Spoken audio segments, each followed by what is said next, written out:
தந்தை மகன் தூய் ஆவியாரின் பெயராலே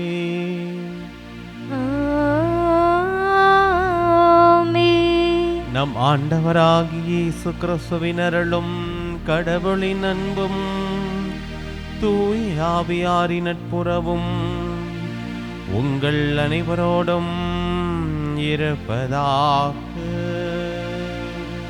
உம்மான்மாவோடும் இருப்பதாக. அன்புமிக்க சகோதர சகோதரிகளே, பொது காலத்தின் 17ஆம் ஞாயிறு திருப்பலியை நாம் மகிழ்வோடு இந்த நேரத்தில் சிறப்பித்துக் கொண்டிருக்கிறோம். நாம் தந்தையாம் கடவுள் தன்னுடைய பிள்ளைகளுக்கு என்ன தேவை என்று அறிந்து வைத்திருக்கிறார். நாம் கேட்கும் முன்பே அவர் நமக்கு என்ன தேவை என்று அறிந்திருந்தாலும் பிள்ளைகளாகிய நாம் நம்பிக்கையோடு அவரிடம் கேட்க கடமைப்பட்டிருக்கிறோம். கேளுங்கள், உங்களுக்கு கொடுக்கப்படும்; தட்டுங்கள், உங்களுக்கு திறக்கப்படும்; தேடுங்கள், நீங்கள் கண்டடைவீர்கள் என்று சொல்லி நற்செய்தி வாசகத்தில் நம் ஆண்டவராக இயேசு கிறிஸ்து கூறுகிறார். நாம் நம்பிக்கையோடு கேட்கிறோமா? நம்பிக்கையோடு தட்டுகிறோமா? நம்பிக்கையோடு தேடுகிறோமா என்று சிந்தித்து பார்த்து தந்தையாம் கடவுளிடம் உரிமையோடு அதே நேரத்தில் விசுவாசத்தோடும் நம்முடைய தேவைகளுக்காக இந்த நேரத்தில் நாம் உருக்கமாக இந்த கல்வாரி பறையிலே நாம் கேட்டு ஜெபிப்போம். அன்புமிக்க சகோதர சகோதரிகளே, தூய மறை நிகழ்வுகளை கொண்டாட நாம் தகுதி பெறும் பொருட்டு நம் பாவங்களை ஏற்றுக்கொள்வோம். எல்லாம் வல்ல இறைவனிடமும் சகோதர சகோதரிகளே உங்களிடமும் நான் பாவியனை ஏற்றுக்கொள்கின்றேன். ஏனெனில் என் சிந்தனையாலும் சொல்லாலும் செயலாலும் கடமையில் தவறியதாலும் பாவங்கள் பல செய்தேன். என் பாவமே, என் பாவமே, என் பெரும் பாவமே. ஆகையால் எப்பொழுதும் கன்னியான புனித மரியாவையும் வானதூதர் புனிதர் அனைவரையும் சகோதர சகோதரிகளே உங்களையும் நம் இறைவனாகிய ஆண்டவரிடம் எனக்காக வேண்டிக் கொள்ள மன்றாடுகின்றேன். எல்லாம் வல்ல இறைவன் நம் மீது இரக்கம் வைத்து நம் பாவங்களை மன்னித்து நம்மை நிலை வாழ்வுக்கு அழைத்துச் செல்வாராக. ஆமென்.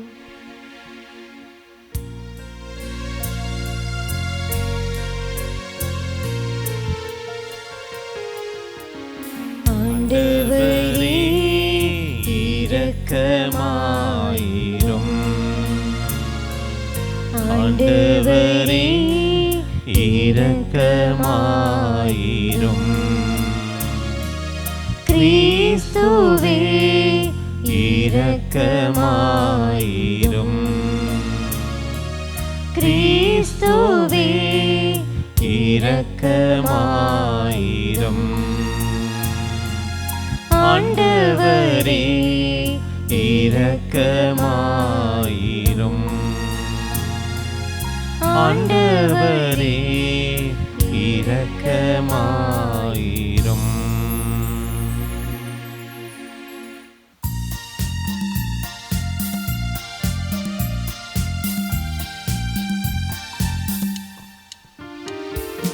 உன்னதங்களிலே கடவுளுக்கு மாட்சி உண்டாகுக. உலகினிலே நல்மனதோருக்கு அமைதி உண்டாகுக.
நீர் ஒருவரே ஆண்டவர், நீர் ஒருவரே உன்னதர். தூய ஆவியாரோடு தந்தை இறைவன் ஆட்சியில் இருப்பவர் நீரே.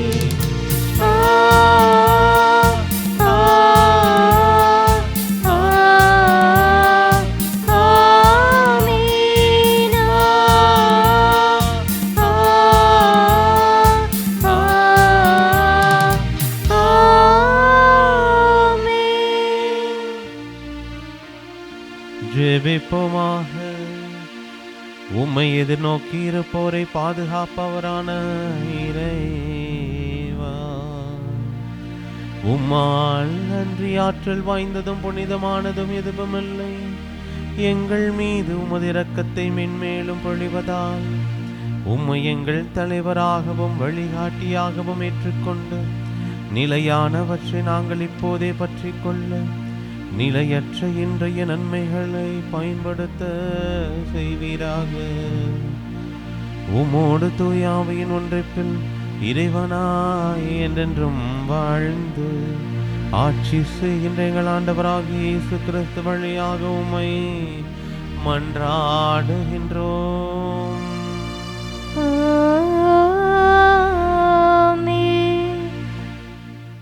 முதல் வாசகம். என் தலைவரே, நான் இன்னும் பேச வேண்டும், சினமடைய வேண்டாம். தொடக்க நூலிலிருந்து வாசகம். அதிகாரம் 18, இறை வார்த்தைகள் 20 முதல் 32 முடிய. அந்நாள்களில் ஆண்டவர் ஆபிரகாமை நோக்கி, சோதோம் கொமோராவுக்கு எதிராக பெரும் கண்டன குரல் எழும்பியுள்ளது. அவற்றின் பாவம் மிகவும் கொடியது. என்னை வந்தடைந்த கண்டன குரலின்படி அவர்கள் நடந்து கொண்டார்களா இல்லையா என்று அறிந்து கொள்ள நான் இறங்கிச் சென்று பார்ப்பேன் என்றார். அப்பொழுது அந்த மனிதர்கள் அவ்விடத்தை விட்டு சோதோமை நோக்கி சென்றார்கள். ஆபிரகாமோ ஆண்டவர் திருமுன் நின்று கொண்டிருந்தார். ஆபிரகாம் அவரை அணுகி கூறியதாவது: தீயவரோடு நீதிமான்களையும் சேர்த்து அழித்து விடுவீரோ? ஒருவேளை நகரில் 50 நீதிமான்களாவது இருக்கலாம். அப்படியானால் அதில் இருக்க 50 நீதிமான்களை முன்னிட்டாவது அவ்விடத்தை காப்பாற்றாமல் அழிப்பீரோ? தீயவனோடு நீதிமானையும் அழிப்பது உமக்கு ஏற்றதன்று. நீதிமானையும் தீயவனையும் சமமாக நடத்துவது உமக்கு உகந்ததன்று. அனைத்துலகிற்கும் நீதி வழங்குபவர் நீதியுடன் தீர்ப்பு வழங்க வேண்டாமோ என்றார். அதற்கு ஆண்டவர், நான் சோதோம் நகரில் 50 நீதிமான்கள் இருப்பதாக கண்டால் அவர்களின் பொருட்டு முழுவதையும் காப்பாற்றுவேன் என்றார். அப்பொழுது ஆபிரகாம் மறுமொழியாக, தூசியும் சாம்பலுமான நான் என் தலைவரோடு பேச துணிந்து விட்டேன். ஒருவேளை அந்த 50 நீதிமான்களில் 5 பேர் குறைவாயிருக்கலாம். 5 பேர் குறைவதை முன்னிட்டு நகர் முழுவதையும் அழிப்பீரோ என்றார். அதற்கு அவர், நான் 45 பேரை அங்கே கண்டால் அழிக்க மாட்டேன் என்றார். மீண்டும் அவர் உரையாடலை தொடர்ந்து, ஒருவேளை அங்கே 40 பேர் மட்டும் காணப்பட்டால் என்ன செய்வீர் என்று கேட்க, ஆண்டவர், 40 நீதிமான்களின் பொருட்டு அதனை அழிக்க மாட்டேன் என்றார். அப்பொழுது ஆபிரகாம், என் தலைவரே, நான் இன்னும் பேச வேண்டும், சினமடைய வேண்டாம். ஒருவேளை அங்கே 30 பேரே காணப்பட்டால் என அவரும் 30 பேர் அங்கு காணப்பட்டால் அழிக்க மாட்டேன் என்று பதிலளித்தார். அவர், என் தலைவரே, உம்மோடு அடியேன் பேச துணிந்து விட்டேன். ஒருவேளை அங்கு 20 பேரே காணப்பட்டால் என. அதற்கு அவர், 20 பேரை முன்னிட்டு நான் அழிக்க மாட்டேன் என்றார். அதற்கு அவர், என் தலைவரே, சினமடைய வேண்டாம், இன்னும் ஒரே ஒரு தடவை மட்டும் என்னை பேசவிடும். ஒருவேளை அங்கு 10 பேர் மட்டும் காணப்பட்டால் என. அவர், அந்த 10 பேரை முன்னிட்டு அழிக்க மாட்டேன் என்றார். ஆண்டவரின் அருள்வாக்கு. இறைவனுக்கு நன்றி. பதிலுரை திருப்பாடல் 138. நாம் பாட வேண்டிய பதிலுரை: ஆண்டவரே, நான் மன்றாடிய நாளில் எனக்கு செவிசாய்த்தீர்.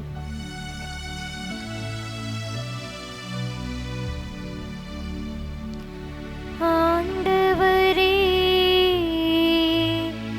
நான் மன்றாடிய நாளில் எனக்கு செவிசாய்த்தீர்.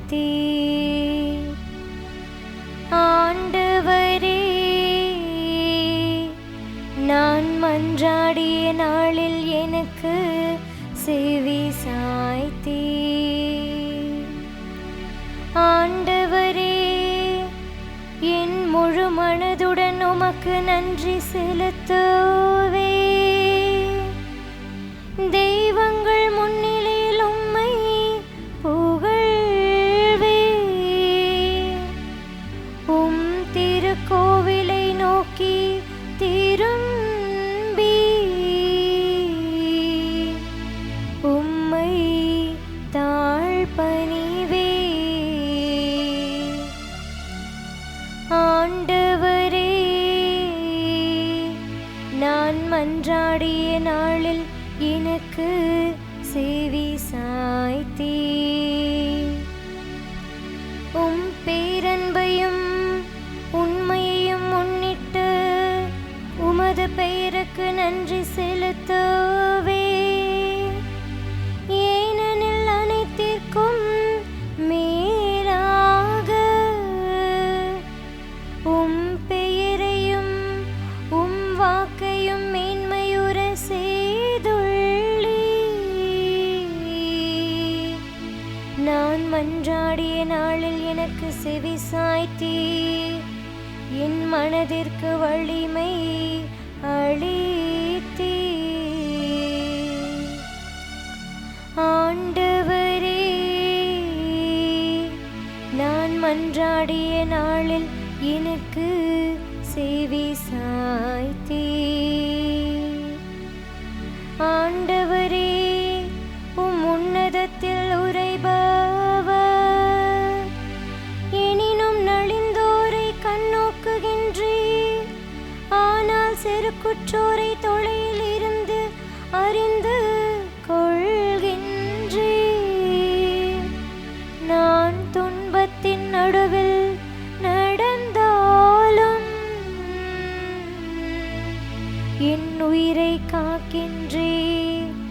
என் எதிரிகளின் சினத்துக்கு எதிராக உமது கையை நீட்டுகின்றீர். ஆண்டவரே, நான் மன்றாடிய நாளில் எனக்கு செவி சாய்த்தீர். ஆண்டவரே,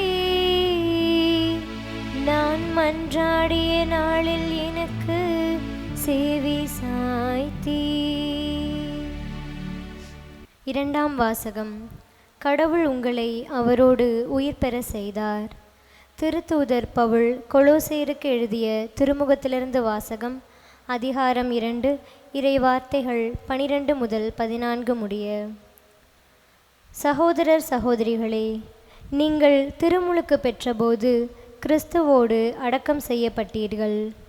சாவிலிருந்து அவரை உயிர்த்தெழ செய்த கடவுளின் ஆற்றல் மீது கொண்டுள்ள நம்பிக்கையால் அவரோடு நீங்களும் உயிர் பெற்று எழுந்துள்ளீர்கள். உடலில் விருத்த சேதனம் செய்து கொள்ளாதவர்களாயும் குற்றங்கள் செய்பவர்களாயும் வாழ்ந்ததால் நீங்கள் இறந்தவர்களாயிருந்தீர்கள். கடவுள் உங்களை அவரோடு உயிர் பெற செய்தார். நம் குற்றங்கள் அனைத்தையும் மன்னித்தருளினார். நமக்கு எதிரான ஒப்பந்த விதிகள் பல கொண்ட கடன் பத்திரத்தை அவர் அழித்து விட்டார். அதை சிலுவையில் வைத்து ஆணியடித்து அறவே ஒழித்து விட்டார்.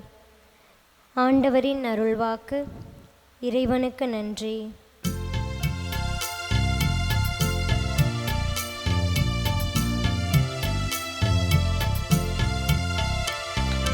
அல்லேலூயா, அல்லேலூயா, அல்லேலூயா, அல்லேலூயா, அல்லேலூயா, அல்லேலூயா, அல்லேலூயா, அல்லேலூயா.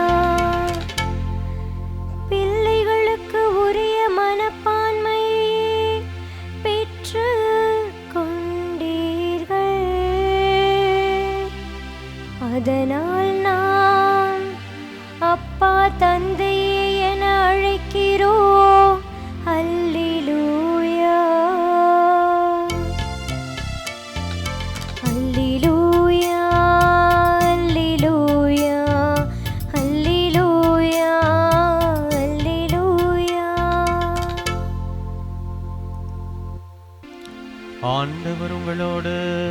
இருப்பாராக.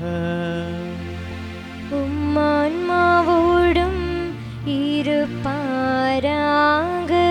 புனித லூக்கா எழுதிய நற்செய்தியிலிருந்து வாசகம். ஆண்டவரே மாட்சி உமக்கே. லூக்கா எழுதிய நற்செய்தி அதிகாரம் 11 இறைவசனங்கள் 1-13 வரை. அக்காலத்தில் இயேசு ஓரிடத்தில் இறைவனிடம் வேண்டிக் கொண்டிருந்தார். அது முடிந்ததும் அவருடைய சீடர்களுள் ஒருவர் அவரை நோக்கி, ஆண்டவரே, யோவான் தம் சீடருக்கு இறைவனிடம் வேண்ட கற்றுக் கொடுத்தது போல் எங்களுக்கும் கற்றுக்கொடும் என்றார். அவர் அவர்களிடம், நீங்கள் இறைவனிடம் வேண்டும் பொழுது இவ்வாறு சொல்லுங்கள்: தந்தையே, உமது பெயர் தூயது என போற்றப் பெறுக. உமது ஆட்சி வருக. எங்கள் அன்றாட உணவை நாள்தோறும் எங்களுக்கு தாரும். எங்களுக்கு எதிராக குற்றம் செய்வோர் அனைவரையும் நாங்கள் மன்னிப்பதால் எங்கள் பாவங்களை மன்னியும். எங்களை சோதனைக்கு உட்படுத்தாதேயும். தீயவனிடமிருந்து எங்களை விடுவித்தருளும் என்று கற்பித்தார். மேலும் அவர் அவர்களை நோக்கி பின்வருமாறு கூறினார்: உங்களுள் ஒருவர் தம் நண்பரிடம் நள்ளிரவில் சென்று, நண்பா, 3 அப்பங்களை எனக்கு கடனாக கொடு. என்னுடைய நண்பர் ஒருவர் பயணம் செய்யும் வழியில் என்னிடம் வந்திருக்கிறார். அவருக்கு கொடுக்க என்னிடம் ஒன்றுமில்லை என்று சொல்வதாக வைத்துக்கொள்வோம். உள்ளே இருப்பவர், எனக்கு தொல்லை கொடுக்காதே, ஏற்கனவே கதவு பூட்டியாயிற்று, என் பிள்ளைகளும் என்னோடு படுத்திருக்கிறார்கள், நான் எழுந்திருந்து உனக்கு தர முடியாது என்பார். எனினும் அவர் விடாப்படியாய் கதவை தட்டி கொண்டே இருந்தால், அவர் தம் நண்பர் என்பதற்காக எழுந்து கொடுக்காவிட்டாலும் அவரது தொல்லையின் பொருட்டாவது எழுந்து அவருக்கு தேவையானதை கொடுப்பார் என நான் உங்களுக்கு சொல்கிறேன். மேலும் நான் உங்களுக்கு சொல்கிறேன், கேளுங்கள், உங்களுக்கு கொடுக்கப்படும்; தேடுங்கள், நீங்கள் கண்டடைவீர்கள்; தட்டுங்கள், உங்களுக்கு திறக்கப்படும். ஏனெனில் கேட்போர் எல்லாரும் பெற்றுக்கொள்கின்றனர், தேடுவோர் கண்டடைகின்றனர், தட்டுவோருக்கு திறக்கப்படும். பிள்ளை மீனை கேட்டால் உங்களுள் எந்த தந்தையாவது மீனுக்கு பதிலாக பாம்பை கொடுப்பாரா? முட்டையை கேட்டால் அவர் தேளை கொடுப்பாரா? தீயோர்களாகிய நீங்களே உங்கள் பிள்ளைகளுக்கு நற்கொடைகள் அளிக்க அறிந்திருக்கிறீர்கள். அப்படியானால் விண்ணக தந்தை தம்மிடம் கேட்போருக்கு தூய ஆவியை கொடுப்பது எத்துணை உறுதி. ஆண்டவரின் அருள்வாக்கு. கிறிஸ்துவே உமக்கு புகழ். கிறிஸ்து இயேசுவில் அன்பிற்கும் பாசத்திற்கும் இனிய அன்பான இறை மக்களே, பொது காலத்தினுடைய 17வது ஞாயிறு இறைவார்த்தை பகிர்வை உங்களோடு வைத்துக் கொள்வதில் மிக்க மகிழ்ச்சி கொள்கிறேன். எத்தனையோ ஜெபங்கள் திருச்சபை நமக்கு கொடுத்திருக்கிறது. திருச்சபையே கொடுத்த அதிகாரப்பூர்வமான ஜெபங்கள் இருக்கிறது. தேவைக்கும் காலத்திற்கும் ஏற்றார் போல நாம் உருவாக்கிய ஜெபங்களை திருச்சபை அங்கீகரித்து கொடுத்ததும் உண்டு. பக்தி முயற்சியின் வெளிப்பாடாய் அல்லது மக்கள் மத்தியில் இருக்கக்கூடிய புழக்கத்தின் அடிப்படையில் ஒரு ஜெபங்களை நாம் தேர்வு செய்து ஆயருடைய ஒப்புதலின் பேரில் நவநாள் ஜெபமாக பல ஆலயங்களில் நாம் சொல்லுகிறோம். இப்படி எத்தனையோ ஜெபங்கள் நமக்கு இருக்கிறது. நவநாள் ஜெபம் இருக்கிறது, சிறப்பு ஜெபங்கள் இருக்கிறது, சிறப்பு தேவையை குறித்த ஜெபங்கள் இருக்கிறது, காலை ஜெபம், மாலை ஜெபம், மதிய ஜெபம், மூவேளை ஜெபம், எத்தனையோ ஜெபங்கள் நாம் வைத்திருக்கிறோம். எல்லாமே நம்முடைய ஆன்மீக வாழ்வில் நாம் ஆழம் காண்பதற்கும் அந்த ஆன்மீக வாழ்வினுடைய தொடர் தேடலில் நாம் நிலைத்து நிற்பதற்கும் திருச்சபை நமக்கு கொடுத்திருக்கிற மிகப்பெரிய ஒரு கொடை, ஆயுதம் அல்லது வழி என்று கூட சொல்லலாம். இத்தனை ஜெபங்கள் இருந்தாலும் அடிப்படையில் ஒரு கேள்வி: ஃபாதர், இயேசு நமக்கு ஜெபத்தை சொல்லி கொடுத்தாரா? ஜெபிக்க சொன்னார், ஆனால் எந்த ஜெபத்தை சொல்லி கொடுத்தார்? பல இடங்களில் ஜெபியுங்கள் அப்படின்னு சொல்கிறார். அவரே தன்னுடைய சீடர்கள் 3 பார்த்து உருமாற்றத்திற்கு முன்பாக ஜெபிக்க சொல்லி கேட்கிறார். கெட்செமனியில் அந்த இரத்த வியர்வை வியர்ப்பதற்கு முன்பாக ஜெபிக்க சொல்லி கேட்கிறார். இயல்பாகவே மக்களை ஜெபிக்க சொல்கிறார். ஆனால் என்னமாவது ஏதாவது ஒரு இடத்துல ஜெபிக்க அவர் சொல்லி கொடுத்துருக்கிறாரா அப்படின்னா சொல்லி கொடுத்துருக்கிறார். இதுதான் ஜெபம்னு சொல்லியிருக்காரா அப்படின்ற கேள்வி வருது இல்லையா? அதற்கான பதில் தான் இன்றைக்கு வாசிக்கப்பட்ட நற்செய்தி வாசகம். எதுவுமே சீடர்களுடைய வற்புறுத்துதலின் பேரில் தான் ஆண்டவர் நமக்கு சொல்லுகிறார். என்னென்னா, நம்ம அதிகமாக பயன்படுத்துகிற ஒரு வார்த்தை தான், அது ஒரு நல்ல பழமொழியாக சொல்லுவாங்க. என்ன சொல்லுவாங்க? மீன் பிடிக்க கட்டு தான் தர முடியும், மீன் பிடிச்சு கொடுக்கக்கூடாது அப்படின்னு சொல்லுவாங்க. மீன் பிடிக்கிறது எப்படின்னு கற்றுக் கொடுங்கள், ஆனால் மீன் பிடிச்சு கொடுத்துடாதீங்க அப்படின்னு சொல்லுவாங்க. ஏன்னா அது ஒரு சோம்பேறித்தனமாக போய்விடும் அப்படின்றதுக்காண்டி. இயேசுமே எப்படி ஜெபிக்கணும்னு சொல்லியிருக்காரு, ஆனால் இதுதான் ஜெபம்னு ஒரே ஒரு இடத்துல தான் சொல்லியிருக்கிறாரு. அதுவும் வற்புறுத்துதலின் பேரில் சொல்லுகிறார். அப்போ சீடர்கள் என்ன சொல்கிறாங்க பாருங்கள், யோவானுடைய சீடர்கள் எல்லாம் ஜெபிக்கிறாங்களே, அந்த காலகட்டத்தில் இன்றைக்குமே அப்படி தானே இருக்கிறது.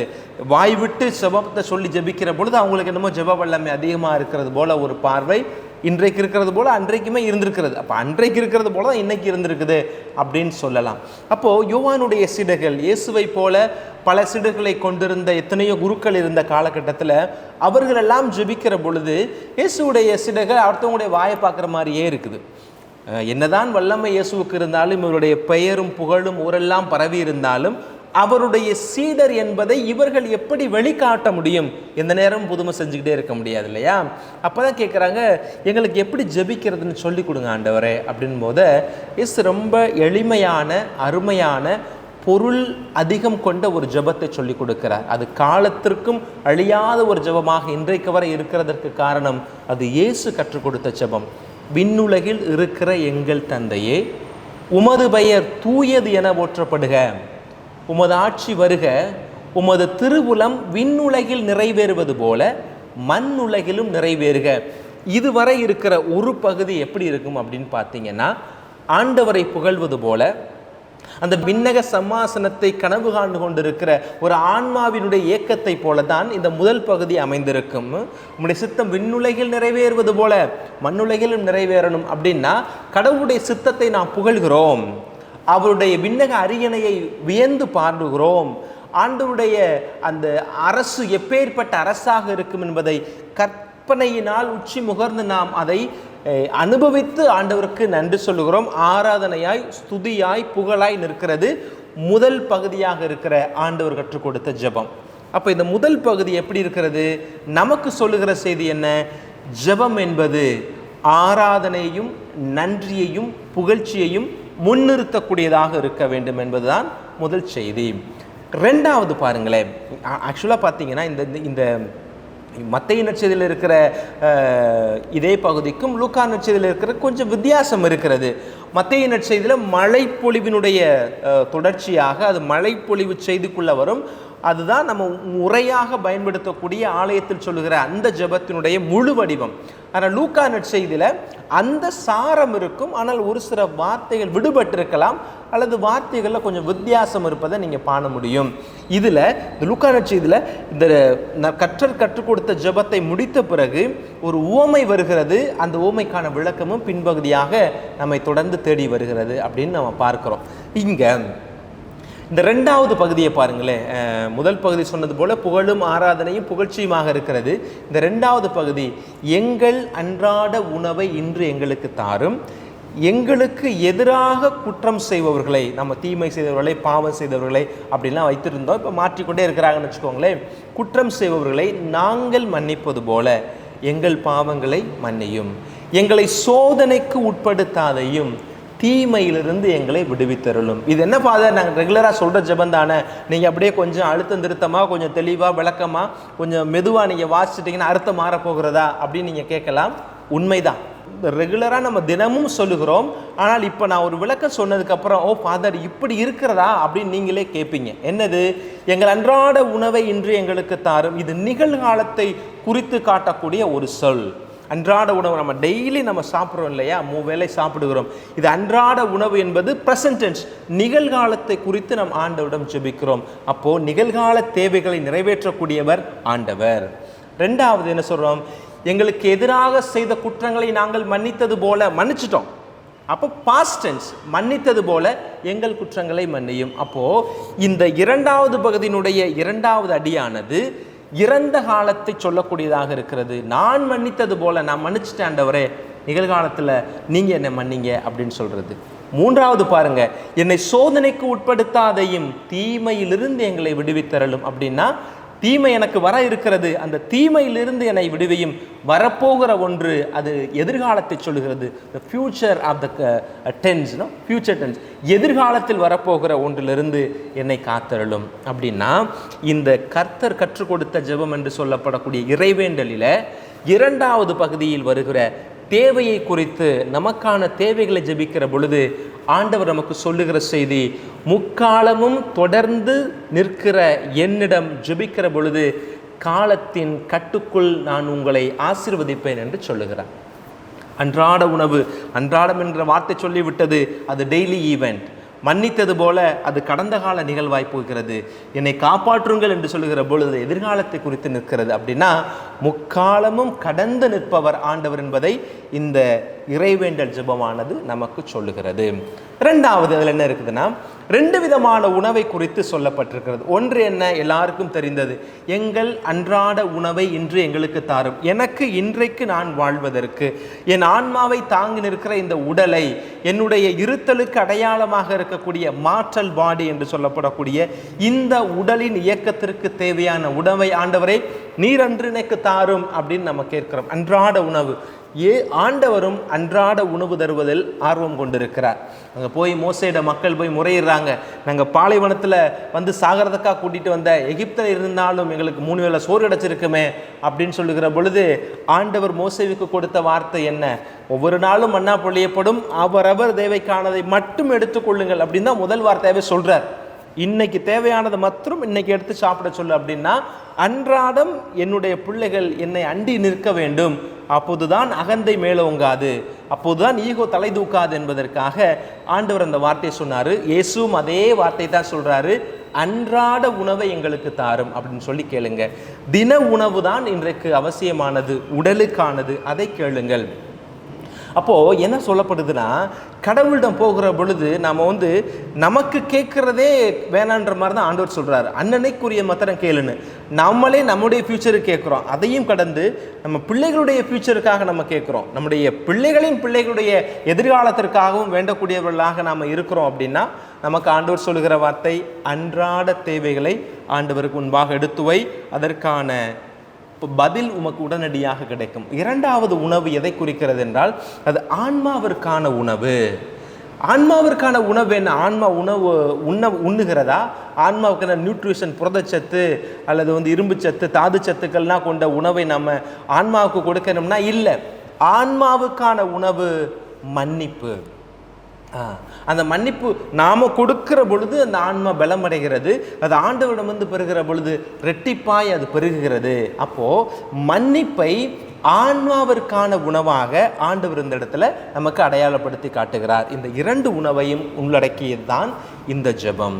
அப்போது என்னுடைய உடல் வலிமை பெற்று விட்டது, இந்த ஆன்மாவும் வலிமை பெற்று விட்டது அப்படின்னா, தீமை நம்மை நெருங்குகிற பொழுது ஆண்டவர் கேடயமாய் நின்று நம்மை காத்து கொள்வார், அல்லது கேடயமாய் நின்று காத்து கொள்ளக்கூடிய வல்லமை நமக்கு தருவார் என்பதை சொல்லுவதுதான் இந்த இறைவேண்டல் ஜெபம், லார்ட்ஸ் பிரேயர், அவர் ஃபாதர் பிரேயர் அப்படின்னு நீங்கள் வச்சுக்கோங்க. சரி, இந்த ஜெபத்தினுடைய பின்ன பகுதியில் ஆண்டவர் வந்து ஒரு ஓமையை கொடுக்கிறார், ரொம்ப அருமையான ஓமை. என்ன சொல்லப்படுகிறது? ஜெபிக்க கற்றுக் கொடுத்துட்டாரு, அப்போ இந்த ஜெபத்தை சொன்னால் போதுமா? அது ஆண்டவரே கற்றுக் கொடுத்த ஜெபம், எனக்கு அது போதுமன்றது அல்ல. அந்த ஜெபத்தை நாம் தொடர்ந்து சொல்ல வேண்டும். ஆண்டவர் கற்றுக் கொடுத்த ஜெபம், இந்த ஜெபத்தை நான் சொல்லி ஜெபிக்கிறேன் அப்படின்னா எனக்கு தேவையானது கிடைக்கும், அப்படி கிடைக்கவில்லை அப்படின்னா அது ஒரு போலி ஜெபம் அல்லது அது வலிமையற்ற ஜெபம் அப்படின்னு நம்ம சொல்லிவிடக்கூடாது. அப்படின்றதுக்காக உடனடியாக ஆண்டவர் கீழே ஒரு உண்மையை சொல்கிறார். என்ன சொல்கிறாரு? ஒரு நண்பர் ஒருவரிடம் போய் கேட்கிறார், எங்கள் வீட்டுக்கு இப்படியா வழிபோக்கராக வந்தவங்க விருந்தினராக வந்துட்டாங்க, எனக்கு ஏதாவது கொடு அப்படின்னு கேட்கும் போது இன்னொரு நண்பர் சொல்கிறார், ஏற்கனவே மணி ஆகி போச்சு, என் பிள்ளை ஊட்டிலாம் தூங்கிருச்சு, எல்லாரும் சாப்பாடுலாம் எடுத்து வச்சாச்சு, என்கிட்ட ஒன்றும் இல்லைப்பா உனக்கு கொடுக்கறதுக்கு அப்படின்னு. ஆனால் விடாப்படியாக தட்டி கொண்டே இருக்கிறான். மீண்டுமாக வந்து அவன் நண்பன் அப்படின்றதுக்காண்டு இல்லைனாலும் தொல்லையின் பொருட்டாவது அவனுக்கு ஏதாவது கொடுப்போம் அப்படின்னு சொல்லி கொடுத்ததாக சொல்லப்பட்டிருக்கு இல்லையா? இந்த ஓமை சொல்லுகிற உண்மை என்ன தெரியுமா? நமக்கு பர்சிஸ்டன்ஸ், அந்த கண்டினியூவிட்டி தான் நமக்கு ரொம்ப முக்கியமானது ஜெபத்தில். ஜெப வீரர்கள் என்று நாம் எத்தனையோ பேரை சொல்லுகிறோமே, அவர்கள் எல்லாம் எப்படி ஜெப வீரர்களாக மாறுகிறார்கள்? அந்த தொடர் ஜெபத்தினுடைய வெளிப்பாடாகத்தான். தொடர் ஜெபத்திற்கென்று ஒரு வலிமை இருக்கிறது, வல்லமை இருக்கிறது. ஒரு சில நேரங்களில் நீங்கள் கேட்ட உடனே கொடுக்கப்படலாம். இந்த இடத்துல ஆண்டவர் சொல்லுகிற பொழுது ஒரு ஊமையாக சொல்லலை, ஒரு இஃப் கண்டிஷன், இப்படி ஒரு நண்பர்கள் இருப்பதாக வைத்துக்கொள்வோம் அப்படின்னு தான் சொல்லுவார். அப்போ வந்து ஒரு அசம்ஷனில் தான் அதை சொல்கிறாரு. அப்போ ஒரு சில பேருக்கு ஜெபித்த உடனே, ஒரு சில வார்த்தைகள் சொல்லி ஜெபித்த உடனே கேட்கப்படலாம். ஒரு சில நேரங்களில் தொடர் ஜெபத்தை ஆண்டவர் தம் பிள்ளைகளிடம் எதிர்பார்க்கக்கூடியவராக இருக்கிறார் அப்படின்றதை நமக்கு சொல்கிறார். கொலோசியர்களை திருமுகத்தில் 4வது அதிகாரத்தில் 2வது வசனம், தொடர்ந்து இறைவனிடம் வேண்டுங்கள் அப்படின்னு பவுலடியார் நமக்கு சொல்லுகிறார். அந்த கொலோசிய சமுதாயத்துக்கு சொல்றது என்னது? தொடர்ந்து இறைவனிடம் வேண்டுங்கள். 1 நாள் 2 நாள் 1 மாதம் 2 மாதம் அல்ல, நீங்கள் வேண்டுகிற காரியம் உங்களுக்கு கொடுக்கப்படும் வரையும் அல்லது உங்கள் வேண்டுகிற காரியம் எப்போது கடவுள் தருவார் என்ற அவருடைய திருவுளத்தை அவர் உங்களுக்கு வெளிப்படுத்த மட்டும் தொடர்ந்து வேண்டிக் கொண்டே இருங்கள். 1 தெசலோனிக்கர் 5:16 எல்லோருக்கும் தெரிந்தது, இடைவிடாது ஜெபியுங்கள் அப்படின்ற அந்த வார்த்தை. வில்லியம் கில் அப்படின்னு சொல்லி ஒரு விவிலிய அறிஞர் இருக்கிறார். அவர் ஜெபத்தை குறித்து ஒரு அருமையான ஒரு சொற்றொடர் சொல்லியிருக்கிறார். அதை வாசிக்கிறேன். உண்மையான தொடர் ஜெபத்தின் வலிமை என்பது இறைவனை கேட்க வைப்பதல்ல, அல்லது உண்மையான தொடர் ஜெபத்தினுடைய வலிமை என்பது நாம் கேட்கிற ஜெபத்தை, வேண்டுதலை இறைவனை கேட்க வைப்பது அல்ல, மாறாக நம்மை கடவுளுக்கு செவிசாய்க்க வைப்பது. நான் கேட்டதை கொடுக்க வைக்கிறது தான் சிறந்த ஜெபம்னு அல்ல, நான் கேட்டது கொடுப்பதற்கு தாமதமாவதற்கான விளக்கம் என்ன, காரணம் என்ன என்பதை இறைவனுடைய பார்வையில் நாம் புரிந்து கொள்வது தான் உண்மையான ஜெபம். ஆங்கிலத்தில் ரொம்ப அழகாக இருக்கிறது.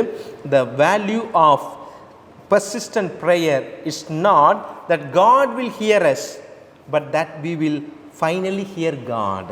உண்மையான ஜெபம் என்பது கடவுளை நம்முடைய ஜெபத்தை கேட்க வைப்பதல்ல, கடவுளுடைய குரலை நம்மளை கேட்க வைக்கிறது எதுவோ அதுதான் திறந்த ஜெபமாக இருக்கும் அப்படின்றதையும் இந்த இடத்துல சொல்லியிருக்கிறாங்க. இன்னொரு இறைவார்த்தை நான் உங்களுக்கு பகிர்ந்து கொள்ள விரும்புகிறேன். ரொம்ப அழகாக இருந்துச்சு. அதுவும் ஜெபம் என்பது நம்முடைய விருப்பத்தை கடவுள் மீது திணிப்பது அல்ல, மாறாக கடவுளுடைய விருப்பத்தை ஏற்றுக்கொள்வதற்கான திறந்த மனதை தரும்படி கடவுளிடம் கேட்பது. என்ன அருமையான ஒரு ஜெபம் பாருங்க. நான் நினைச்சது எனக்கு கிடைக்கிறது தான் நல்ல ஜெபம்னு அல்ல, அதுதான் உண்மையான ஜெபம், உறுதியான ஜெபம் அல்ல. கடவுள் என்ன விரும்புகிறாரு அப்படின்றத நான் தெரிஞ்சுக்கிறனோ அப்படின்னு நம்ம எப்போ ஜெபிக்கிறோமோ அதை தெரிவிக்கிற ஜெபம் தான் உண்மையான ஜெபம் அப்படின்னு சொல்லப்பட்டிருக்கிறது. To pray is not to impose our will on God, but to ask God to make us open to his will அப்படின்னு சொல்லப்பட்டிருக்கிறது.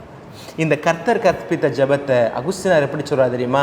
It's a perfect prayer. அப்படின்னா அப்பழுக்கற்றில்லாத உன்னதமான உயர்ந்த ஜெபம் எது அப்படின்னா இந்த ஜெபத்தை தான் சொல்கிறார். ஒரு ஆஸ்பத்திரியில் ஒரு மருத்துவமனையில் ஒரு அம்மா தன்னுடைய மகனுக்காக சிகிச்சைக்கு கொண்டுட்டு போயிருக்கிறாங்க. அந்த மகன் சாகிற தருவாயில் இருக்கிறான். அப்போ உறவினர்கள் எல்லோரும் வந்து பார்த்து கொண்டிருக்கிறார்கள். கடைசி 1 மணி நேரத்திற்குள்ளான நடந்த ஒரு நிகழ்வு. அப்போது ஒரு கத்தோலிக்க மருத்துவமனையாக இருக்கிறது. அப்போ சொந்தங்கள் பந்தங்கள் எல்லாரும் கூடி நிற்கிறாங்க. நிற்கும் போது அந்த அம்மா சொன்னாங்க, என் பிள்ளைய கொஞ்சம் பார்த்துக்கோங்க 2 பேர், மற்றவங்களாம் என் கூட வந்தீங்கன்னா என்னோட சேர்ந்து என் மகனுக்காக ஜெபிங்க அப்படின்னு சொல்லிட்டு நேராக ஆலயத்துக்கு இந்த சேப்பலுக்கு கூட்டிகிட்டு போயிட்டாங்க. அப்போ அந்த இருக்கிற சிற்றாலயத்தில் உட்காந்து எல்லாரும் ஜெபிச்சுட்டு இருக்கிறாங்க. இந்த அம்மா முழங்கால் போட்டு கண்ணீரோடு ஜெபிச்சுட்டு இருக்கிறாங்க. ஜெபிச்சுட்டே இருக்கிற போது ஒரு நேரம் ஆகிக்கொண்டே இருக்கிறது. உடனடியாக ஒரு உறவினர் வந்து சொல்கிறாங்க, அது மாதிரி மகன் இறந்துட்டாமா, வாமா அப்படின்னு சொல்லுவாங்க. அந்த அம்மா கண்ணெல்லாம் தொடச்சிட்டு நீட்டாக ஃப்ரெஷ்ஷாக நேரடியாக அந்த மகன் இறந்து கிடக்கிற அந்த இடத்துக்கு வந்துட்டாங்க. எல்லாருக்கும் ஒரே ஆச்சரியம், பயங்கரமான ஆச்சரியம். ஏன்னா ஒரே மகன் பல வருடங்களாக பிள்ளை இல்லாமல் இருந்து கடவுளுடைய அருளால் ஜெபித்து கிடைத்த பிள்ளை ஒரு 17-18 வயசில் இப்படி இளம் பிராயத்தில் இறந்து போகிறான். அதை பார்த்து விட்டு மாரடித்து அழாமல் அல்லது மகன் மீது விழுந்து புரண்டு அழாமல் பக்கத்தில் இருக்கவங்களை கட்டிப்பிடிச்சு கதறி அழுவான்னு பார்த்தோம்னா கண்ணை தொடச்சிட்டு மகனுடைய முகத்தை பார்த்து அப்படி நெத்தியில் சிலுவை அடையாளம் வரைகிறாரு அப்படின்னு சொல்லி எல்லாருக்கும் ஒரே ஆச்சரியம். பக்கத்தில் இருக்க கேட்டாக, ஏம்மா இதே மனசில் அடக்கி வைக்காத, அழுகணும்னு வந்துச்சுன்னா அழுதுருமா அப்படின்றாங்க. ஏன்னா psychologically it's always good no, ஒரு உணர்வுகளை நம்ம ரொம்ப அடக்கி வைக்கக்கூடாது. ஆண்கள் பல பேருக்கு என்ன சொல்கிறது, இருதய நோய் வர்றதுக்கு காரணம், ஹார்ட் அரெஸ்ட் ஆகிறதுக்கு காரணம், ஹார்ட் அட்டாக் வர்றதுக்கெலாம் காரணம் ஆண்கள் வந்து பெரும்பாலும் எக்ஸ்ப்ரெஸ் பண்ணுறதே இல்லை உணர்வுகளை. எந்த உணர்வாக இருந்தாலும் சரி, குறிப்பாக துக்கத்தை வெளிப்படுத்துகிறதே இல்லை, அழுகிறதே இல்லை. ஆண்கள் அழுவதை வந்து ஏதோ சமூகம் வந்து ஒரு அவலமாக பார்த்து வைத்திருக்கிறது. சந்தோஷத்தை கூட ஆண்கள் வந்து பெரிதாக வெளிப்படுத்த மாட்டாங்க, நல்ல வாய் விட்டு சிரிக்க கூட மாட்டாங்க. ஒரு சில ஆண்கள்லாம் நான் பார்த்துருக்குறேன். பெண்களுக்கும் பொருந்தும் ஒரு சில பேருக்கு. ஆனால் விகிதாச்சார அடிப்படையில் பார்த்தா ஆண்கள் தங்களுடைய அந்த உணர்வுகளை வெளிப்படுத்துவதில் ஏதோ ஒரு விதமான சங்கடத்தை எப்போதுமே வெளிப்படுத்துவாங்க. அது சமூகத்தினுடைய நிபந்தனையாக சில நேரங்கள் இருக்கிறது. அப்போது இந்த அம்மாவை சொல்லி கேட்குறாங்க, இவ்வளோ பெரிய மகன் இறந்துட்டாமா, எங்களுக்கு தெரியும் உன் மகனை எவ்வளோ தூரம் அன்பு செய்தா என்பது எங்களுக்கு தெரியும், கட்டுப்படுத்தாத, அழுதுறன்னா அழுதுரு அப்படின்றாங்க. அது இந்த அம்மா சொன்னாங்களாம், நான் அழுதுறதுக்கு ஒன்றும் இல்லையே அப்படின்னாங்க. கடவுள் மீது உனக்கு கோபம் இல்லையா அப்படின்னு கேட்குறாங்க. நான் ஏன் கடவுள்கிட்ட கோவப்படணும்? கோவப்பட்ட காலங்கள்லாம் இருந்துச்சு, அதெல்லாம் இப்போ மாறிடுச்சு. அப்போ இப்போ போய் இந்த கடவுள்கிட்ட என்ன ஜெபிச்ச அப்படின்னு சொல்லி கேட்டாங்களாம். அதுக்கு அந்த அம்மா அழகாக சொன்னார்களாம், என்னுடைய மகனை நீ தந்தமைக்காக நன்றி, பல ஆண்டு குழந்தை இல்லாமல் இருந்த எனக்கு என் மகனை கொடுத்து மலடின்னு பேரை நீக்கினீங்கல்ல ஆண்டவரே, அதுக்கே உங்களுக்கு கோடான கோடி நன்றி. இப்போ என் பிள்ளை சாகிற தரவையில் இருக்கிறதா மருத்துவர்கள் சொல்லுகிறார்கள். உம்மால் முடியாதது ஒன்றுமில்லை, இருப்பினும் கூட அவனுக்கு எது நடந்தாலும் அது உன்னுடைய திருவுளம் என்பதை நான் ஏற்றுக்கொள்ளக்கூடிய ஆற்றலையும் வலிமையும் தாங்க அப்படின்னு சொல்லி இந்த அம்மா வேண்டிக்கிட்டாங்களாம். என்ன அருமையான ஜெபம் பாருங்களேன். இந்த அம்மா சொல்கிறாங்க, நான் மெலடின்ற பேரை நீக்கினதே நீங்கள் தான். பல வருஷம் பிள்ளை இல்லாமல் இருந்த எனக்கு இந்த பிள்ளையை கொடுத்து, இன்றைக்கி மருத்துவர் எல்லாரும் என் மகன் இறக்க போகிறதா சொல்கிறாங்க. அது எது நடந்தாலும் சரி, அது உங்களுடைய விருப்பத்தினால நடக்குது, அது உங்களுடைய திருவுளமாகத்தான் நடக்குது அப்படின்றத ஏற்றுக்கொள்ளக்கூடிய நம்பக்கூடிய அந்த ஒரு மன வலிமையவும் அந்த ஒரு ஆற்றல் எனக்கு தாங்கன்னு கேட்டேன். ஆண்டவர் எனக்கு அந்த ஆற்றலை தந்து விட்டார். என் மகனுடைய இறப்பு இறைவனின் திருவுளத்தால் நடைபெற்றது அப்படின்றத அந்த அம்மா ஏற்றுக்கொண்டதாக சொன்னாங்க. பிரியமான பிள்ளைகளே, இதுதான் உறுதியான ஜெபம், இதுதான் ஆழமான ஜெபம். இந்த ஜெப முயற்சிக்குள்ளாக, இந்த ஜெப வாழ்க்கைக்குள்ளாக நம்ம கடந்து வரணும் அப்படின்றதான் திருச்சபையினுடைய மேலான எதிர்பார்ப்பு. நம்ம ஆண்டவர் இயேசு கிறிஸ்து நம்மிடம் எதிர்பார்க்கிறதும் இப்போ ஏற்பட்ட ஒரு ஜெபத்தை தான். நம்முடைய தேவைக்காக ஜெபியுங்கள். அந்த தேவையும் தன்னுடைய உடலை ஆரோக்கியமாக வைத்துக்கொள்வதற்கு, ஆற்றலோடு வைத்துக்கொள்வதற்கு ஜெபியுங்கள். அதையும் கடந்து இந்த ஆன்மாவை பலப்படுத்தக்கூடிய காரியங்களுக்காக ஜெபியுங்கள் அப்படின்னு சொன்ன அந்த இறைவேண்டல் ஜெபத்தினுடைய நீட்சியாக தொடர் ஜெபத்தை சொல்லுகிற ஆண்டவர் இந்த சகோதரியை இன்றைக்கு நமக்கு ஒரு உதாரணமாக கொடுக்குறாங்க. அந்த ஸ்டோரி எப்படி முடியும் தெரியுமா? லெட் கோ லெட் காட் அப்படின்றதான் அந்த நான் சொன்ன அந்த கதையினுடைய பெயரே லெட் கோ, அவன் போகட்டும், லெட் கோ, கடவுள் எனக்குள்ளாக போகட்டும் அப்படின்றத அதனுடைய விளக்கமாக இருந்துச்சு. அன்பான இறை மக்களே, இன்றைக்கு பல பேருக்கு இருக்கிற மிகப்பெரிய பிரச்சனையே இந்த ஜெபம் தாமதமாகிற பொழுது, நாம் ஜெபத்தில் கேட்கக்கூடிய காரியங்கள் நாம் பெற்றுக்கொள்வதற்கு தாமதமாகிற அந்த நேரத்தில் தான் பல பேருடைய நம்பிக்கை சிதைக்கப்படுகிறது. இந்த நம்பிக்கை சிதைவு தன்னிலையில் ஏற்படும். இதே நேரத்தில் தான் சாத்தான் பலரையும் அனுப்பி அந்த நேரத்தை சரியாக கையாண்டு கடவுளுடைய கரங்களிலிருந்து நம்ம எடுத்து போகிறான். அப்போ அந்த நிலைமை நமக்கு வராமல் இருக்கணும் அப்படின்னா இந்த பர்சிஸ்டன்ட் ப்ரேயர், இந்த தொடர் ஜெபத்தினுடைய வல்லமையை நாம் பெற்றுக்கொள்ள வேண்டும், அதை உணர்ந்து கொள்ள வேண்டும். எனக்கு தெரிந்து எத்தனையோ மக்களை நான் பார்க்கிறேன். நான் இங்கே பிலிப்பைன்ஸ்லையும் பார்க்குறேன், நம்ம ஊர்லேயும் பார்த்துருக்கிறேன். அவர்களுடைய பக்தி, அவர்களுடைய ஆலயத்தோடு இருக்கிற தொடர்பு, குருக்கள் மீது காட்டுகிற பேரன்பு, இது எல்லாவற்றுக்கும் மத்தியில் அந்த குடும்பம் சந்திக்கக்கூடிய சவால்களையும் பிரச்சனைகளையும் நான் பார்த்துருக்கிறேன். இந்த பிரச்சனைகளால் துவண்டு போய் ஆலயத்திலிருந்து அப்புறப்பட்டு மாற்று சபைக்கு போனவர்களை நான் பார்த்துருக்கிறேன். இத்தனை பிரச்சனைகளுக்கு மத்தியிலும் என் ஆண்டவர் எனக்கு பதில் சொல்வார் என்ற நம்பிக்கையோடு நிலைத்திருந்து ஆசீர்வாதத்தை பெற்றுக்கொண்டு ஓங்கி உயர்ந்து நிற்கிற குடும்பங்களையும் நான் பார்த்துருக்கிறேன். அவருடைய அனுபவங்களை நான் கேட்டிருக்கிறேன். இந்த ஒரு சூழ்நிலையில் கடவுளுடைய வார்த்தை உங்களுக்கு சொல்லுகிற ஒரே செய்தி, இடைவிடாது ஜெபியுங்கள். என்ன நேர்ந்தாலும் ஆண்டவருக்கு நன்றி சொல்லுங்கள். என்ன நேர்ந்தாலும் ஆண்டவருக்கு நன்றி சொல்லுங்கள். நீங்கள் உண்மையிலேயே கடவுளை நீங்கள் நம்புகிறவர்களாக இருந்தால், கடவுள் தன்னுடைய தகப்பன் என்பதை உண்மையிலே ஏற்றுக்கொள்ளக்கூடியவர்களாக இருந்தால், உங்களுக்கு கொடுக்கப்படுகிற காரியங்கள் சற்று கசப்பானதாக இருந்தாலும் என் தந்தையானவர் எனக்கு சரியான ஒன்றை தருவார் என்று நம்ப வேண்டும். சொல்லப்பட்டிருக்குது இல்லையா? 2வது பகுதி என்ன சொல்லப்பட்டிருக்குது? அப்பாட்ட பிள்ளை போய் மீன் கேட்டால் அவனா பாம்பு கொடுப்பானா? முட்டையை கேட்டால் தேலை கொடுப்பானா? அப்போ உலகார்ந்த வாழ்க்கை வாழ்கிற உன் தகப்பனுக்கே உனக்கு என்ன தரணும்னு தெரிஞ்சிருக்கிற பொழுது, விண்ணகத்தந்தை உலகெல்லாம் ஆண்டு நடத்துகிற அந்த தந்தை உன்னுடைய தகப்பனையே உனக்கு கொடுத்த அந்த தந்தைக்கு தெரியாத உனக்கு என்ன தருவார் என்று அதுவரை நாம் காத்திருக்க வேண்டும். ஒருவேளை அந்த பாம்புக்கு பதிலாக மீனை கொடுக்கறது ஒரு சின்ன ஒரு சிம்பாலிக்கலாக ஒரு உதாரணத்துக்கு சொல்லப்படுகிற ஒரு செய்தி தான், உருவகப்படுத்தப்படுகிற ஒரு செய்தி தான். அப்படி எந்த தகப்பனும் கொடுக்கறது இல்லை. அப்படி உன் தகப்பனே கொடுக்க மாட்டார்னு, உனக்கு கொடுக்க மாட்டார் நீ நம்புகிற பொழுது, ஏன் நான் கொடுக்க மாட்டேன் நீ நம்ப மாட்டேன்ற? அப்போ துன்பங்கள் வழியாக, சவால்கள் வழியாக, பிரச்சனைகள் வழியாக இறைவன் நமக்கு சொல்லித்தர இருக்கிற பாடம் என்ன என்பதை நாம் கேட்கிற பொழுது அந்த ஜெபத்தினுடைய வல்லமையை நாம் கண்டுகொள்ள முடியும். நம்முடைய ஜெபம் நமக்கு சரியான பதிலை தரும் என்பதை இந்த நாளில் ஆண்டவர் நமக்கு ஒரு மிகச்சிறந்த ஒரு செய்தியாக தந்திருக்கிறார். ஆண்டுடைய வார்த்தையை உள்வாங்குவோம். இன்னையிலிருந்து ஒவ்வொரு முறையும் நீங்கள் இறைவேண்டல் ஜெபம் செய்கிற பொழுது 2 பகுதியை நினைத்துக் கொள்ளுங்கள். முதலில் நான் ஆண்டவரை மகிமைப்படுத்துவேன், பெருமைப்படுத்துவேன். 2வது பகுதியாக இருக்கிற அந்த இறைவேண்டல் ஜெபத்தில் முக்காலமும் தொடர்ந்து வருகிற ஆண்டவர் என்னை ஆசீர்வதிக்கிறார், அவரிடம் நான் ஜெபிக்கிறேன் என்று நம்புங்கள். அத்தோடு சேர்த்து என்னுடைய 2வது பகுதியில் வருகிற இறைவேண்டல் ஜெபத்தில் என் உடலையும் என் ஆன்மாவையும் ஆண்டவர் பலப்படுத்த வேண்டும், உணவிட்டு காக்க வேண்டும் என்று ஜெபிப்பேன் என்ற நம்பிக்கையோடு ஜெபியுங்கள்.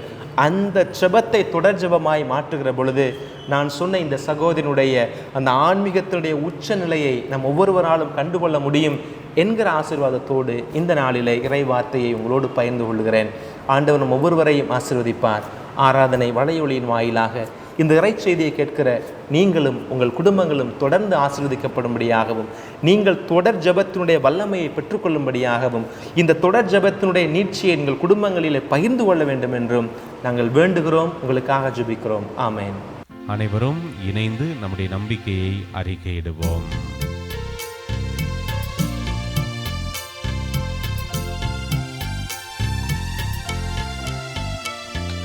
விண்ணையும் மண்ணையும் படைத்தவராம் கடவுள் ஒருவர் இருக்கின்றார். தந்தை மகன் தூய ஆவியராய் ஒன்றாய் வாழ்வோரை நம்புகிறேன். தூய ஆவியின் வல்லமையால் இறைமகன் நமக்காய் மனிதரானார்.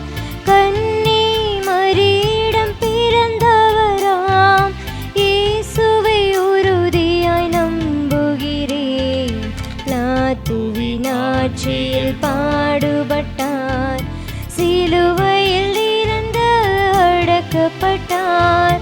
3ஆம் நாளில் உயிர்த்தெழுந்தார், இறப்பின் மீதே வெற்றி கொண்டார். விண்ணகம் வாழும் தந்தையிடம் அரியணை கொண்டு இருக்கின்றார். உலகம் முடியும் காலத்திலே நடுவரை திரும்பவும் வந்திடுவார். தூய ஆவியாரை நம்புகிறேன், பாரினில் அவர் துணை வேண்டுகிறேன். பாவ மன்னிப்பில் தூய்மை பெற்று பரிகார வாழ்வில் நிலைத்திடுவேன். திரு அவை உரைப்பதை நம்புகிறேன், புனிதர்கள் உறவை நம்புகிறேன். உடலின் உயிர்ப்பை நிலை வாழ்வை உறுதியுடனே நம்புகிறேன். ஆமென். ஆமென்.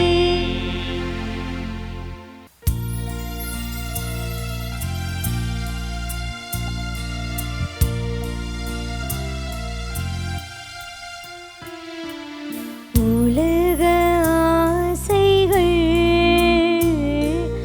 உதறி தள்ளினே, உனக்குள் ஆசையை உயர்த்தி வைக்கிறேன். என்னை காக்கும் இயேசுதேவா, உந்தன் பாதம் பணிகின்றேன். என்னை காக்கும் இயேசுதேவா, உந்தன் பாதம் பணிகின்றேன். என்னை ஏற்று காத்திடுவாய், உந்தன் பலியாய் மாற்றிடுவாய். காணிக்கை தர வந்தேன் என் தெய்வமே, காணிக்கை பொருளாகவே. காணிக்கை தர வந்தேன் என் தெய்வமே, காணிக்கை பொருளாகவே.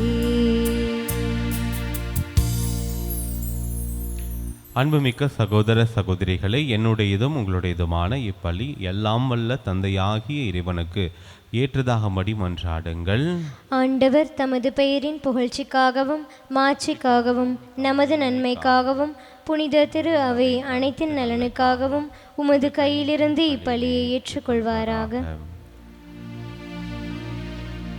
ஆண்டவரே, நீர்தாமே வாரி வழங்கிய கொடைகளிலிருந்து நாங்கள் கொண்டு வரும் இக்காணிக்கைகளை ஏற்றருளும். அதனால் உமது அருளின் ஆற்றலால் செயல்படும் இப்புனிதமிக்க மறை நிகழ்வுகள் இவ்வுலகில் எங்கள் வாழ்வை புனிதப்படுத்தி நிலையான பெரின்பத்துக்கு இட்டு செல்வனவா. எங்கள் ஆண்டவராகிய இயேசு கிறிஸ்து வழியாக உம்மை மன்றாடுகின்றோம்.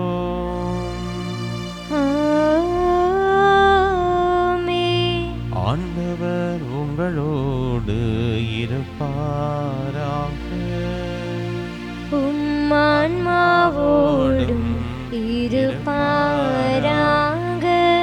இதயங்களை மேலே எழுப்புங்கள்.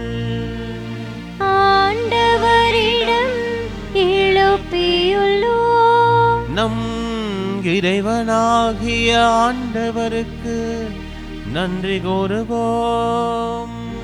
அது தகுதியும் நீதியும் ஆனதே. ஆண்டவரே, தூயவரான தந்தையே, என்றுமுள்ள எல்லாம் வல்ல இறைவா, என்னாலும் இவ்விடத்திலும் நாங்கள் உமக்கு நன்றி செலுத்துவது மெய்யாகவே தகுதியும் நீதியுமாகும், எங்கள் கடமையும் மீட்புக்குரிய செயலுமாகும். நாங்கள் வாழ்வதும் இயங்குவதும் இருப்பதும் உம்மிலேதான். இந்த உடலோடு வாழ்கையில் உமது பரிவிரக்கத்தின் பயன்களை மட்டுமே நாங்கள் நாள்தோறும் அனுபவிப்பதோடன்றி இப்பொழுதே நிலைவாழ்வின் பிணையையும் கொண்டுள்ளோம். ஏனெனில் உம் ஆவியாரின் முதற்கனியை பெற்றுள்ள நாங்கள் பாஸ்கா மறைநிகழ்வின் பயன் எங்களுக்கு என்றும் உண்டு என நம்புகின்றோம். அந்த ஆவியார் வழியாகவே நீர் இயேசுவை சாவினின்று உயிர்த்தெழச் செய்தீர். ஆகவே நாங்கள் வானதூதர் அனைவரோடும் சேர்ந்து உம்மை புகழ்ந்தேத்தி அக்களித்து கொண்டாடி ஆர்ப்பரித்து பாடுவதாவது: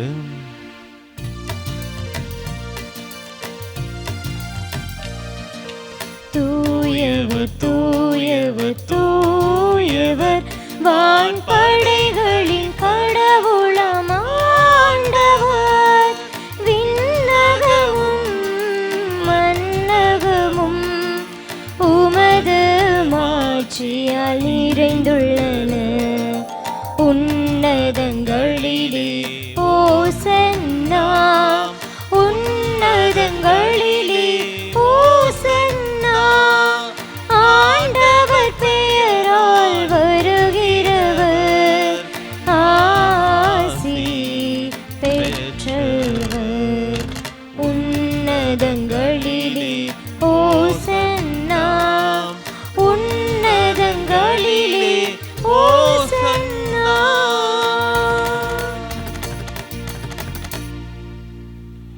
ஆண்டவரே, நீர் மெய்யாகவே தூயவர், தூய்மை அனைத்துக்கும் ஊற்று.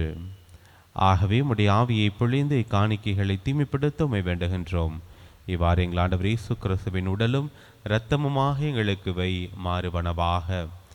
அவர் பாடுபட உளம் கனிந்து தும்மை கையளித்த போது அப்பத்தை எடுத்து நன்றி செலுத்தியதை பிட்டு தம் சீடர்களுக்கு அளித்து அவர் கூறியதாவது: அனைவரும் இதிலிருந்து பெற்று உண்ணுங்கள், ஏனெனில் இது உங்களுக்காக கையளிக்கப்படும் என் உடல்.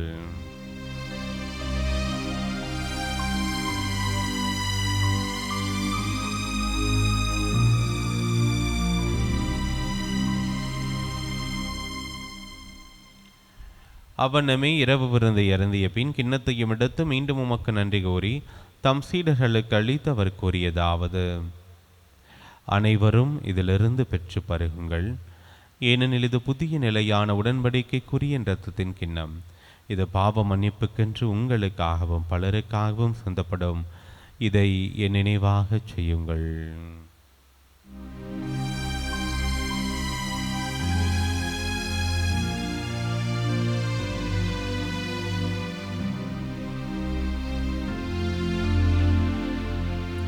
நம்பிக்கையின் மறைபொருள். ஆண்டவரே, நீர் வருமளவும் உமது இறப்பினை அறிக்கையிடுகின்றோ, உமது உயிர்ப்பினையும் எடுத்துரைக்கின்றோ. ஆகவே ஆண்டவரே, நாங்கள் கிறிஸ்துவின் இறப்பினையும் உயிர்ப்பினையும் நினைவு கூர்ந்து வாழ்வு தரும் அப்பத்தையும் மீட்பளிக்கும் கிண்ணத்தையும் ஒப்புக் கொடுக்கின்றோம். உம் திருமணன்று மக்கு ஊழியம் புரிய தகுந்தவர்கள் என ஏற்றுக்கொண்டீர். எனவே உமக்கு நன்றி செலுத்துகின்றோம். மேலும் கிறிஸ்துவின் உடலிலும் இரத்தத்திலும் பங்குள்ளும் எங்களை தூய ஆவியார் ஒன்று சேர்க்க வேண்டுமென உம்மை தாழ்மையுடன் மன்றாடுகின்றோம். ஆண்டவரே, உலகெங்கும் பரவியிருக்கும் முது திரு அவையை நினைவு கூர்ந்தருளும். எங்கள் திரு தந்தை இல்லையோ, எங்கள் ஆயர் ஆரோக்கியராஜ், எல்லா திருநிலையினர் ஆகிய அனைவரோடும் முது திரு அவை அன்பில் நிறைவு பெறச் செய்தருளும். உயிர்த்தெழும் எதிர்நோக்குடன் துயிலுள்ளும் எங்கள் சகோதர சகோதரிகளையும் இறந்தோர் அனைவரையும் இரக்கத்துடன் நினைவு கூர்ந்து முது திருமுக ஒளியினுள் ஏற்றருளும். எங்கள் அனைவரும் இது மறக்கமாயிரும். கடவுளின் கன்னித்தாயான புனித மரியா, அவருடைய கணவரான புனித யோசேப்பு, புனித திருத்தூதர்கள், இவ்வுலகிலும் உகந்தவராயிருந்தோராகிய புனிதர் அனைவருடனும் நாங்கள் நிலை வாழ்வில் பங்குள்ளும் தகுதி பெற்றும் திருமணி இயேசு கிறிஸ்து வழியாக உம்மை புகழ்ந்தேத்த வரமருள்ள உம்மை மன்றாடுகின்றோம்.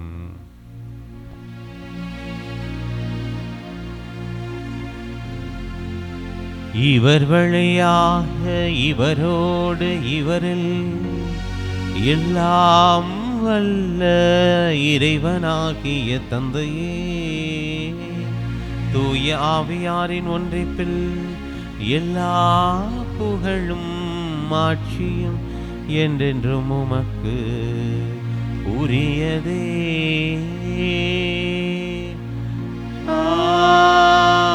ஆமென், ஆமென், ஆமென்.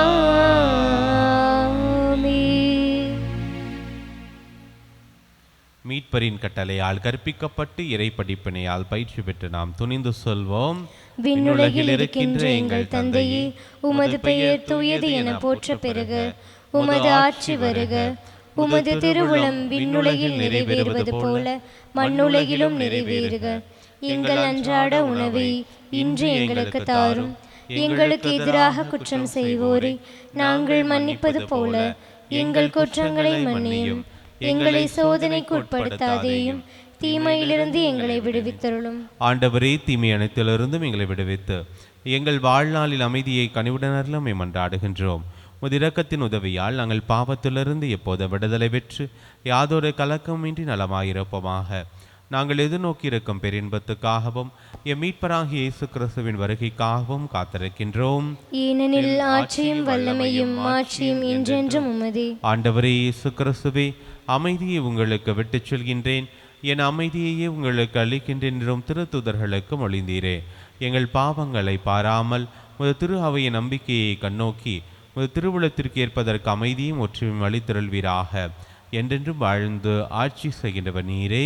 ஆமென். ஆண்டவருடைய அமைதி உங்கள் அனைவரோடும் என்றும் இருப்பதாக.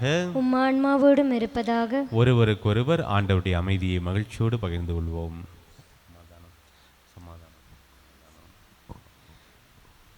உலகின் பாவங்களை போக்கும் இறைவனின் செம்மறியே, எங்கள் மேல் இரக்கமாயிரும்.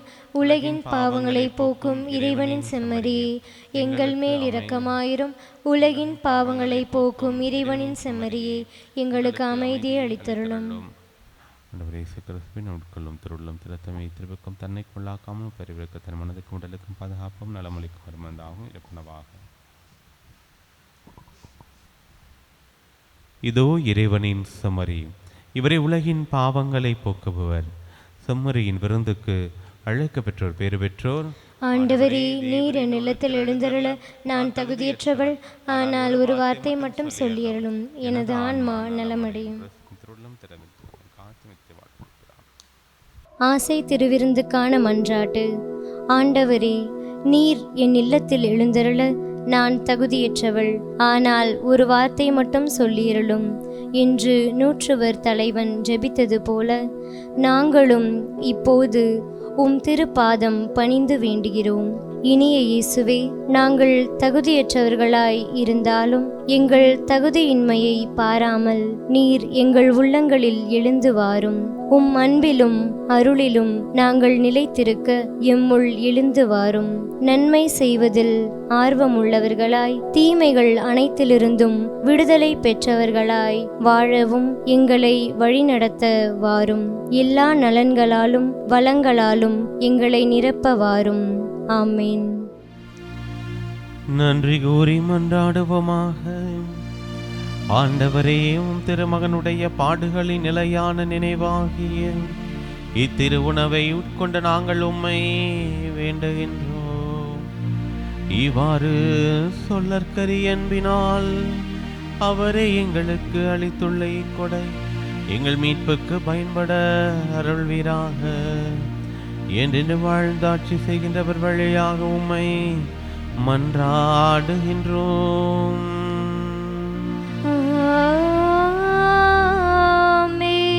ஆண்டவர் உங்களோடு இருப்பாராக. உம் ஆன்மாவோடும் இருப்பாராக. எல்லாம் வல்ல இறைவன் தந்தை மகன் தூயாவி உங்கள் ஒவ்வொருவரையும் நிறைவாக ஆசீர்வதிப்பாராக.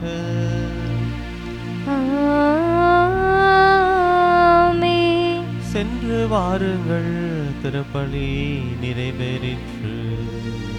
இறைவனுக்கு நன்றி.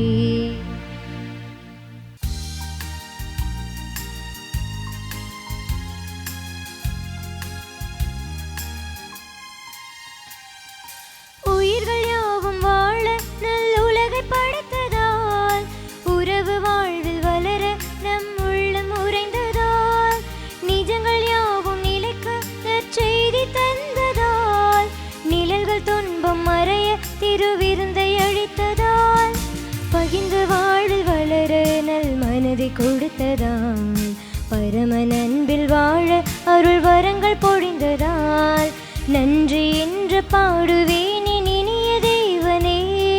நன்மை செயல்கள் செய்த உந்தன் அன்பை பாடியே. நன்றி என்று பாடுவேன் இனிய தேவனே.